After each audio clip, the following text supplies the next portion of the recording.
Hi, I'm Eric Cantor, the House Majority Leader. Recently, there's been renewed attention on the recommendations of the National Commission on Fiscal Responsibility and Reform, more commonly known as the Bowles-Simpson Commission.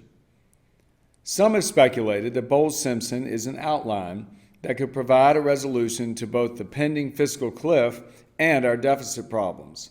Others have raised questions about why many Republicans have opposed the Bowles-Simpson recommendations. While there are many things in the Bowles-Simpson report with which I agree, there are two areas that cause me particular concern and are the basis for why I don't believe Bowles-Simpson is an appropriate solution to our fiscal cliff or the deficit.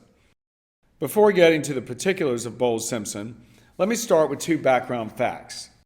First, healthcare costs are the primary driver of our deficit.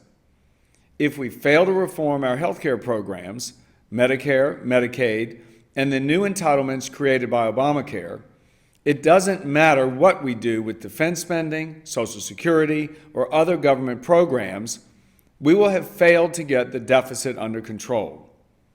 Second, economic growth matters a lot. Holding everything else constant, more economic growth means more tax revenue, lower social safety net spending, and smaller deficits. Less economic growth means lower tax revenue, more social safety net spending, and larger deficits. We must take into consideration what any plan does with respect to economic growth. So how does Bowles-Simpson handle these two issues? Let's start with health care. At the insistence of President Obama, Bowles-Simpson does not address the new entitlements created by Obamacare. Bowles-Simpson also doesn't propose structural reforms for Medicare or Medicaid.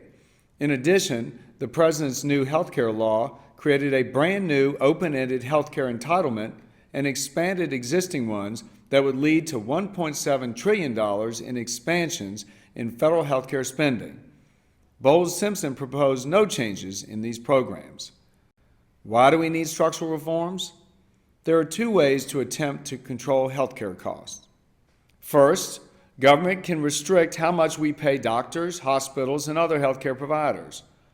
This is the approach taken in Bowles-Simpson when they propose expanding IPAB, a government panel that has the power to decide how much the government will pay for certain services, and when they propose extending mandatory drug rebates and cutting hospital reimbursements. We've tried this before, though, ironically, as part of the 1997 bipartisan budget deal, where Congress and President Clinton created a formula to restrict how much we pay doctors under Medicare. We quickly found out that doctors would not see seniors for what they'd be paid under the formula, and as a result, for the past decade, Congress has been voiding these cuts.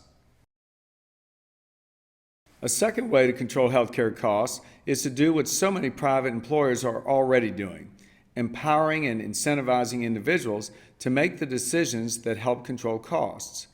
Individuals get to control their healthcare dollars and encourage competition amongst providers.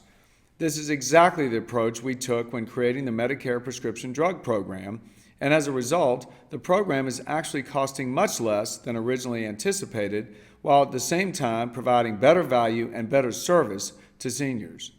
This is an approach that has been endorsed by other bipartisan commissions, including the Broad-Thomas Commission and the Rivlin-Domenici Commission. There was a bipartisan plan offered during the Bowles-Simpson Commission's deliberations. Unfortunately, it was not accepted and is absent from the Bowles-Simpson report. So what about economic growth? There is a myth that Bowles-Simpson proposes $2 trillion in spending cuts for $1 trillion in tax increases. But this math assumes that before we agree to the $1 trillion in new revenue, we first agree to President Obama's proposal to raise taxes on those making above $200,000 and $250,000 for a couple a year. Combined with other assumptions in the Bowles-Simpson baseline, this is a hidden tax increase of $983 billion. Go ahead.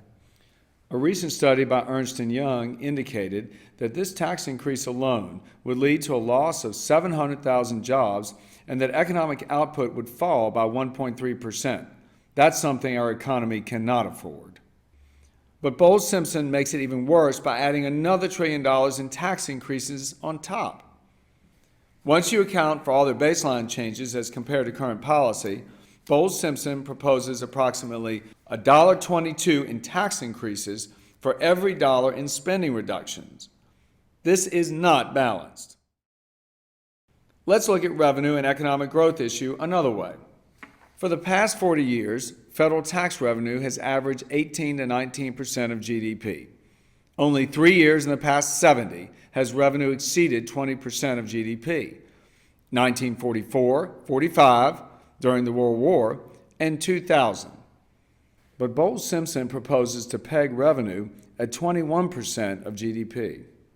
I do not believe you're going to grow the economy and create jobs when you have government taking a bigger chunk of the economy than it ever has historically. As I said earlier, there are many good ideas in Bowles-Simpson, including, for example, proposals for tax reform that lower tax rates and proposals related to federal retirement and compensation programs and Social Security reform. We should build on these ideas. We should incorporate other bipartisan proposals to achieve structural health care reform. I do believe there is a path forward that deals with the serious challenges we are facing by incorporating the best aspects of all the various proposals put forward to date. I hope this helps explain why so many of us have concerns about the Bowles-Simpson plan and continue to work on a solution worthy of the American people. Thanks for listening.